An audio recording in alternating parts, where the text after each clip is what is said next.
అదే RTV app వార్తల్ని క్షణాల్లో చదివే అవకాశం ఉంటుంది. ఒక న్యూస్ పేపర్, ఒక టెలివిజన్ ఛానల్ మీ చేతుల్లో ఎప్పుడూ ఉంటాయి. ఈరోజు ఏలూరు సిటీకి రావడానికి కారణం 4 ప్రధానమైన అంశాలు మీ ముందు ఉంచేదానికి రావడం జరుగుతూ ఉంది. మొదటిది గ్రామాలు, గ్రామ పంచాయతీలు, కార్పొరేషన్లు, గ్రామాల్లో ఎస్సీ, ఎస్టీ, ఓబీసీల పరిస్థితులు. రెండవది రాజధాని, మూడవది అవినీతి, నాలుగవది మోడీ పరిపాలన, చంద్రబాబు పరిపాలన, క్రితంలో నాయకుల పరిపాలన, చివర్లో దేశంలో పత్రికా స్వేచ్ఛ, దానిపైన కూడా నేను మాట్లాడదలుచుకున్నాను.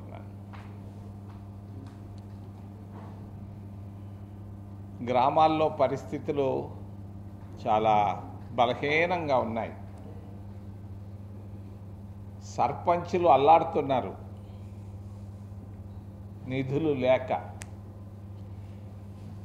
బల్బు మార్చుకోవాలన్నా కూడా నిధులు లేవు, రోడ్డు వేసేదానికి అసలు లేవు. మరి కాంగ్రెస్ ప్రభుత్వం ఉన్నప్పుడు, రాజీవ్ గాంధీ బ్రతికున్నప్పుడు సర్పంచులకు నేరుగా చెక్కులు పంపించేవాళ్ళం. ఈరోజు ఆ విధానం పూర్తిగా స్వస్తి పలకడం జరిగింది. గ్రామాల్లో నిధులు లేక గ్రామాల్లో సర్పంచులు దిక్కులేని పరిస్థితుల్లో ఉన్నారు. ఏలూరు జిల్లాలో కూడా పరిస్థితి. మీ కార్పొరేషను మరి అధ్వానంగా ఉంది. ఈస్ట్ స్ట్రీట్ అంటారు, సౌత్ స్ట్రీట్ అంటారు. ఈ స్ట్రీట్కి ఆ స్ట్రీట్కి పేరు లేదు, ఊరు లేదు. నేను 10 సంవత్సరాల నాడు ఏలూరు కార్పొరేషన్ ఎట్టుందో అట్లాగే ఉంది. ఒక్కటి మాత్రం మార్పు చూశాను. అల్లూరు సీతారామరాజు స్టేడియానికి అక్కడక్కడ చిన్న చిన్న ఆ కమ్ములకు రంగు వేసి ఉన్నారు, విగ్రహం కనపడ్డది. అది తప్ప ఏలూరులో ఏమి అభివృద్ధి అనేది సున్నా. ఎస్సీల పరిస్థితి చాలా దారుణంగా ఉంది. ఆంధ్రప్రదేశ్ రాష్ట్రంలో ఎస్సీలు కన్నీటితో ఉన్నారు. బాగా లేవు పరిస్థితులు, దారుణం. నేను ఊహించలేదు ఇంత దారుణంగా తయారవుతుంది ఆంధ్రప్రదేశ్ రాష్ట్రం అని నేను ఊహించలేదు. మరి ఎస్టీల పరిస్థితి చెప్పుకోలేం, సిగ్గు. అరకు, ఛత్తీస్గఢ్లో గిరిజనుల పురుషాంగాలు కోస్తున్నారు దుర్మార్గులు. ఎందుకొరకు కోస్తున్నారు? అక్కడ ఉన్న ఖనిజాలు దోచుకునేదానికి కోస్తున్నారు. అంటే భయపడి అట్టనా వెళ్తారని. అక్కడ మంచి మంచి ఖనిజాలు ఉన్నాయట, రేర్ ఎర్త్ ఎలిమెంట్స్ ఉన్నాయట. అందుకొరకుగా వాళ్ళని పంపించేస్తే మనం దోచుకోవచ్చని కొంతమంది పెద్దలు దాని కొరకుగా మరి ఇంత రాక్షస పనులు చేస్తున్నారు. ఓబీసీల పరిస్థితి రాష్ట్రంలో ఆయన అంటుంటాడు, మా ఊరు లీడరు, మా తిరుపతి లీడరు, పెద్ద ఓబీసీలకు పెద్ద పీట. నాకు అసలు పీట ఎక్కడా కనపడలా, తీట కనపడతా ఉంది. ఏముంది? ఓబీసీలకు ఏం చేశాడు? 15 సంవత్సరాలు ముఖ్యమంత్రిగా నేను అడుగుతున్నాను సూటిగా, ఒక్క పని చేసావా ఓబీసీలకు? ఏం చేశావు? ఊరికే మాటలు చెప్తే సరిపోద్దా? చేనేత మగ్గాలకు 200 యూనిట్లు ఫ్రీ. అది ఏం వస్తుంది? కూడు పెడుతుందా, గుడ్డ పెడుతుందా? ఏం చేశావు 15 సంవత్సరాలు ముఖ్యమంత్రిగా? నేను అడుగుతున్నాను మన రాష్ట్ర ముఖ్యమంత్రి గారు. చాలా దారుణంగా ఉంది. మరి ఎప్పుడూ కనపడనటువంటి అంటరానితనం కనిపిస్తూ ఉంది. ఎప్పుడో శతాబ్దాలు, దశాబ్దాల క్రితం కనిపించేది ఇప్పుడు కనిపిస్తూ ఉంది. ఎక్కడా? పుణ్యక్షేత్రాల్లో, ముఖ్యంగా తిరుమల, తిరుపతి పుణ్యక్షేత్రంలో ఒకప్పుడు కాంగ్రెస్ పార్టీ అధికారంలో ఉన్నప్పుడు దళితులు ఉండేవాళ్ళు అక్కడ ఆఫీసర్లుగా. ఈరోజు ఒక్కరు లేరు. చూద్దామన్నా కూడా, భూతద్దం వేసుకొని చూద్దామన్నా కూడా లేరు. వందల సంఖ్యలో దుకాణాలు ఉన్నాయి అక్కడ. ఆ దుకాణాల్లో ఒక్క ఎస్టీ కానీ, ఒక ఎస్సీ కానీ, ఒక ఓబీసీ లేకపోవడం గమనార్హం. మరి చాలా మరి అంతేకాదు, మరి ఒక కొత్త నినాదం వచ్చింది ఈ మధ్య, అన్యమతం అని. దారుణం ఇది. మీ ఊరు చుట్టూ తిరిగితే ఏలూరులో ప్రతి వంకలో ఈరోజు చర్చిలు కనపడుతున్నాయి. మరి తిరుపతిలో ఒక హాస్పిటల్లో, తిరుమల తిరుపతి దేవస్థానం హాస్పిటల్లో ఒక ఫార్మసిస్టు, ఒక దళిత ఫార్మసిస్టు 20 సంవత్సరాలు పనిచేస్తూ వస్తూ ఉంది. ఆమె ఇంట్లో ఆమె బైబిల్ చదివిందంట, చదువుకుంటా ఉందట. ఆ ఉద్యోగం తీసేశారు. ఎట తీస్తారా? సెక్యులర్ దేశంలో, భారత రాజ్యాంగంలో అన్యమతం అని చెప్పేసి అందరు ఉద్యోగాలు తీస్తున్నారు అక్కడ. ఇది ఎంతటి దారుణం! ఈ విధంగా అన్యమతాలు, తర్వాత అంటరానితనం అనేది చాలా స్పష్టంగా కూటమి ప్రభుత్వంలో కనిపిస్తూ ఉంది. సిగ్గుచేటని నేను తెలియజేస్తున్నాను. రాజధాని బివి రాఘవులు, కామ్రేడ్ రాఘవులు గారు చెప్పారు, రాజధాని కట్టేదానికి 1000 ఎకరాలు చాలు. ఈయన 70,000 ఎకరాలు తీసుకున్నాడు. నేను ఒక రైతుని అడిగాను, మీరు ఎన్ని ఎకరాలు ఇచ్చారంటే మేము 90 ఎకరాలు ఇచ్చాము అన్నాడు. ఎందుకు ఇచ్చారు అంటే మా కర్మ అన్నాడు.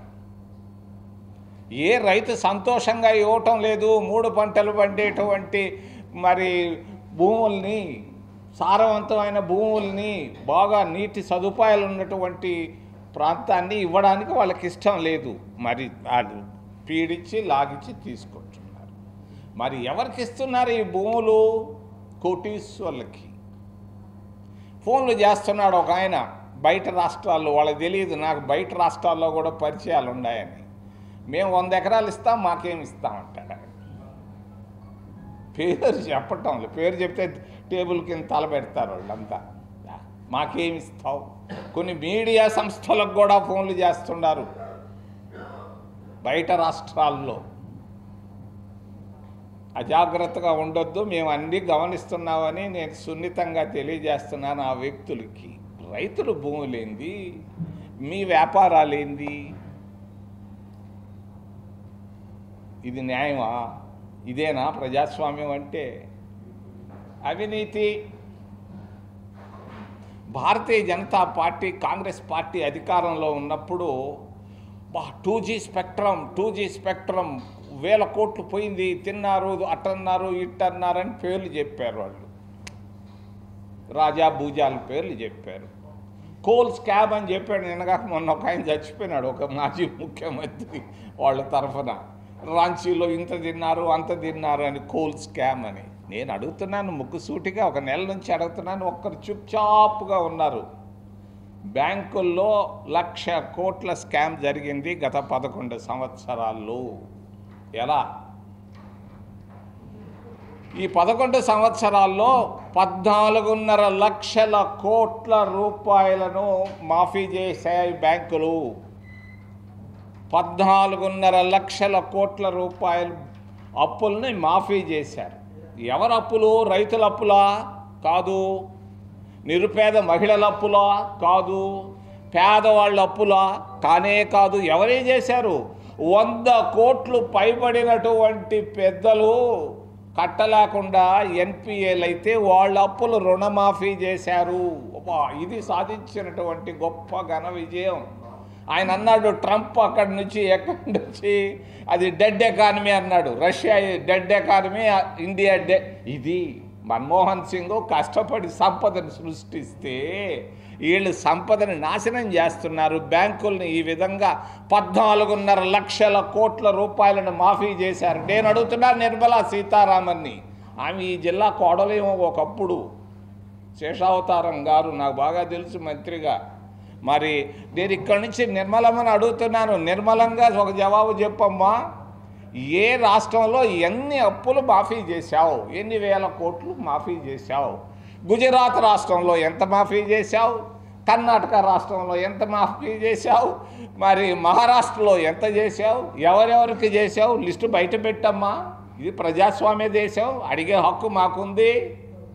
ఎన్పిఏలు ఎవరెవరు అయ్యారు, ఎన్ని వేల కోట్లు ఎవరికి మీరు మాఫీ చేశారు, ఏ పద్ధతిలో చేశారు, ఎందుకు చేశారు? ఎక్కువ కూడా నేను అడగటం లేదు. ఇందులో 10% తీసుకున్నారు. ఎవరు దీంట్లో సూత్రధారి, ఎవరు పాత్రధారి చెప్పాల్సిన అవసరం ఉంది. దేశ ప్రజలు తెలుసుకోవాల్సిన అవసరం. రెండవది లిక్కరు. ఈ మధ్యంతా మద్యం కుంభకోణం. ఇది 100% కుంభకోణమే. కుంభకోణం కాదు, ఇది ఇది ఇది చాలా దుర్మార్గం. 100 కోట్ల రూపాయలు తిన్నారు, అనుమానం లేదు. మరి బిల్లు లేకుండా ఎలా ఇస్తారు మీరు దుకాణంలో? అసలు లిక్కర్ను గురించి నేను ఒక్క మాట మీ అందరికీ తెలియని రహస్యాన్ని చెప్పదలుచుకున్నాను.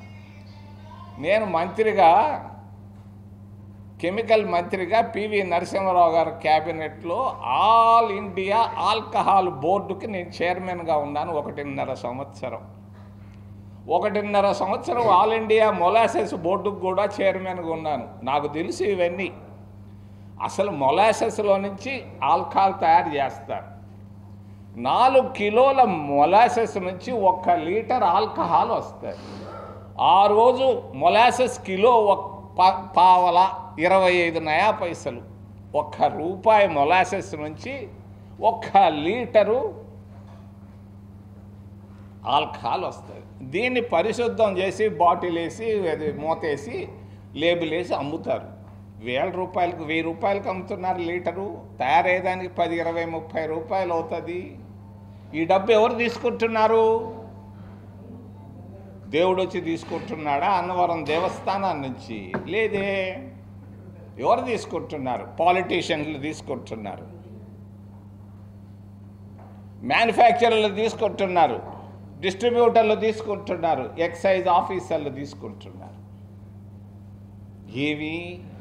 మీ స్వార్థం కొరకు, మీరు తినేదానికి, మీ డబ్బు కొరకు పేదోడు పొట్టగొట్టాలనా?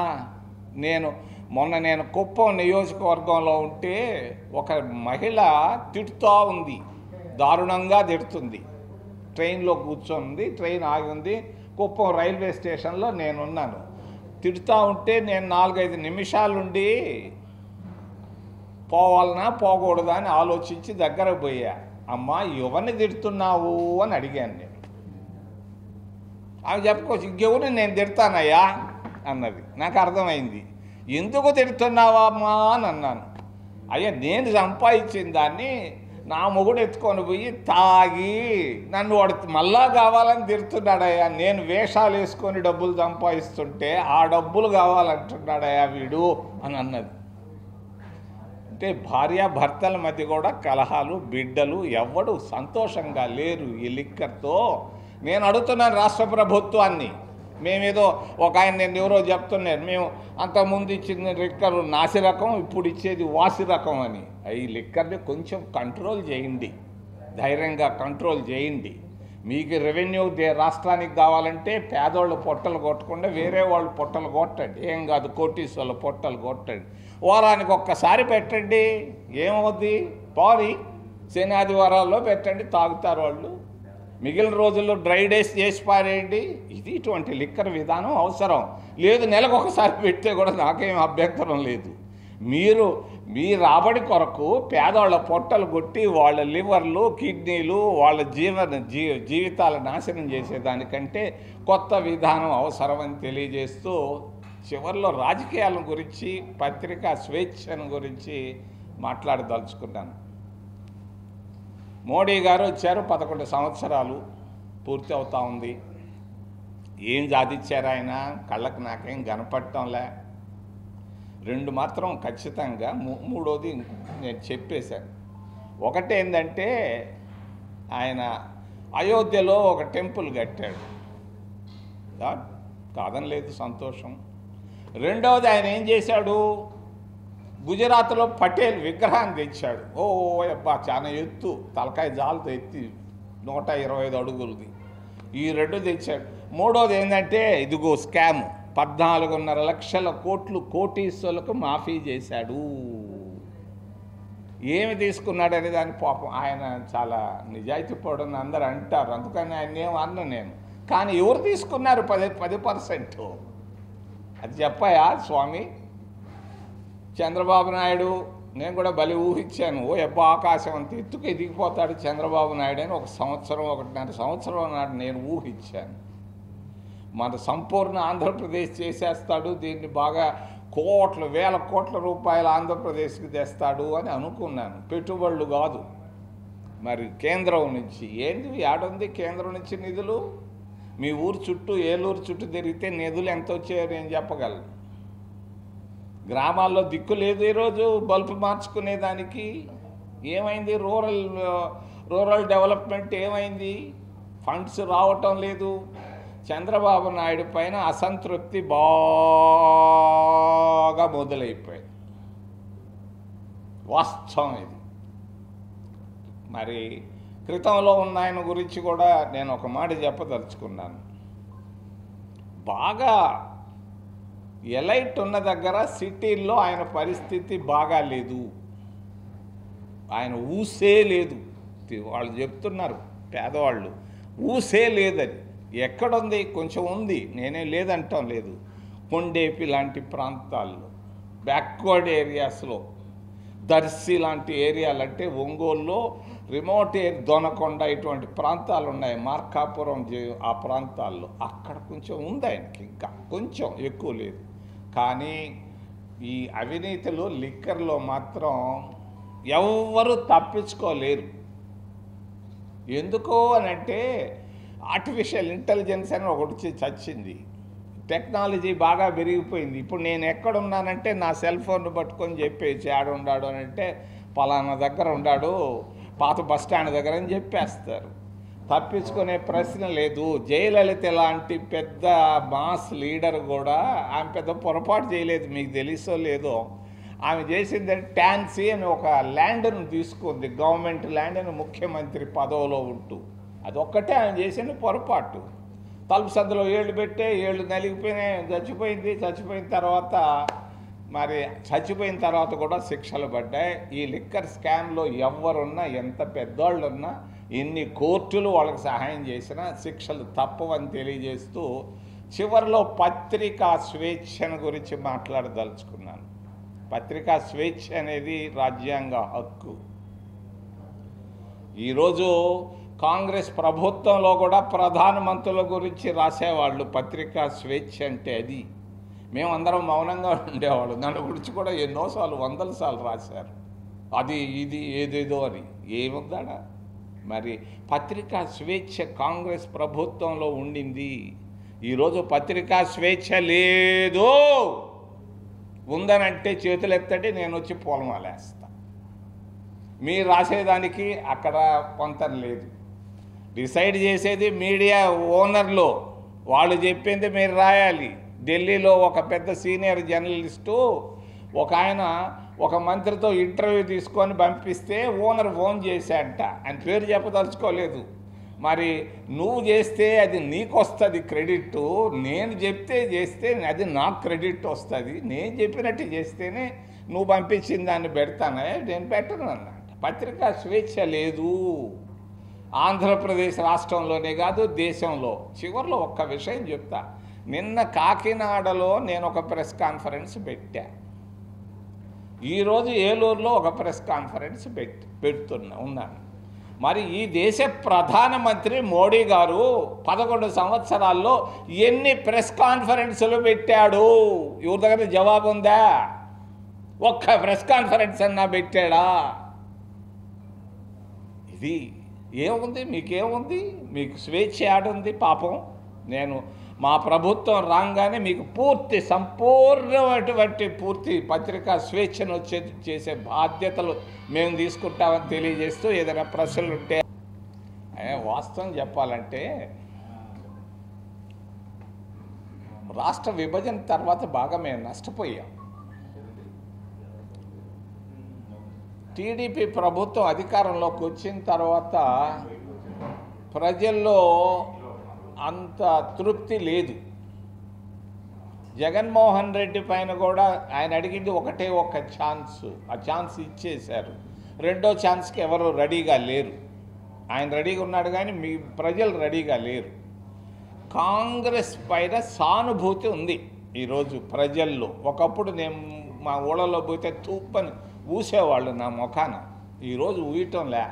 మీ పార్టీయే బాగుంది, అదే మేలు, అది వస్తే బాగుండు అని అంటున్నారు. ఆ సింపతిని సపోర్టుగా మార్చుకునే క్యాడర్ కానీ లీడర్లు కానీ కాంగ్రెస్ పార్టీలో లేరు. నిన్ననే మా వాళ్ళు ఒక కమిటీ వేశారు, నేను స్వాగతిస్తున్నా. మరి ఫ్రెండ్, ఆమె నా ఫ్రెండ్ కూతురు, నాకు కూడా ఆ సైజులో నాకు ఒక కూతురు ఉంది, అందుకని నేనేం మాట్లాడదలుచుకోలేదు ఆమె గురించి.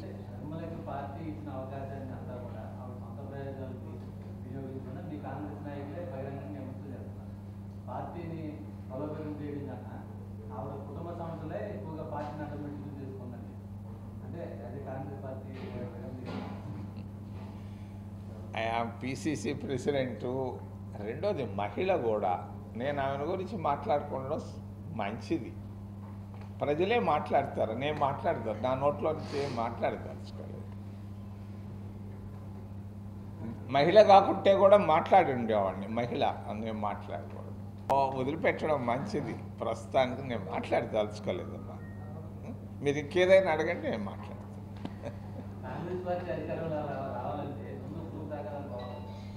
అయ్యా, గుడ్, మంచి ప్రశ్న. గ్రూపులు లేకుండా కాంగ్రెస్ ఉండదయా. మహాత్మా గాంధీ ఉన్నప్పుడు కూడా ఆయన ఏలూరుకు కూడా వచ్చాడు గాంధీ గారు. మరి నేతాజీ సుభాష్ చంద్రబోస్ ఒక గ్రూపు కట్టాడు.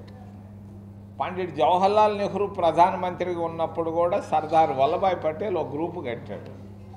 విజయభాస్కర్ రెడ్డి ముఖ్యమంత్రిగా ఉన్నప్పుడు రాజశేఖర రెడ్డి ఒక గ్రూపు కట్టాడు. మా పార్టీలో ఈ గ్రూపులు చాలా కామన్. గ్రూపు లేనిదే డెమోక్రసీ అనేది ఉండదు. లేనప్పుడే ఎక్కువ ఉంటుంది, ఉన్నప్పుడు ఎవరి పని వాడు చేసుకుంటుంటాడు. తెల్లదొర ఆయన గురించి ఎందుకు, కాకపోతే తప్పు. అది అక్వాకల్చర్ అంతా నాశనం అయిపోతుంది ఆంధ్రప్రదేశ్ రాష్ట్రంలో. ఆయన వేసినటువంటి సుంకాల వల్ల కొన్ని వేల కోట్ల రొయ్యలు చేపలు పోతున్నాయి బయట దేశాలకి. మరి వాళ్ళు బాగా దెబ్బతింటారు. బహుశా ఆయన కన్సిస్టెంట్గా లేడా, ఈ పొద్దున్న చెప్పింది సాయంకాలానికి మారిపోతున్నాడు. మారిపోవచ్చు. తెలుగులో ఫాస్టెస్ట్ న్యూస్ ఇప్పుడు కొత్త అవతారంలో 5 సెకండ్లోనే పూర్తి వార్తా సమాచారం మీ చేతిలో. సోషల్ మీడియా ట్రెండ్స్ మీ కళ్ళ ముందుకే live TV and voice search ఆప్షన్స్తో ఇప్పుడే డౌన్లోడ్ చేయండి. యాప్ లింక్ డిస్క్రిప్షన్లో ఉంది.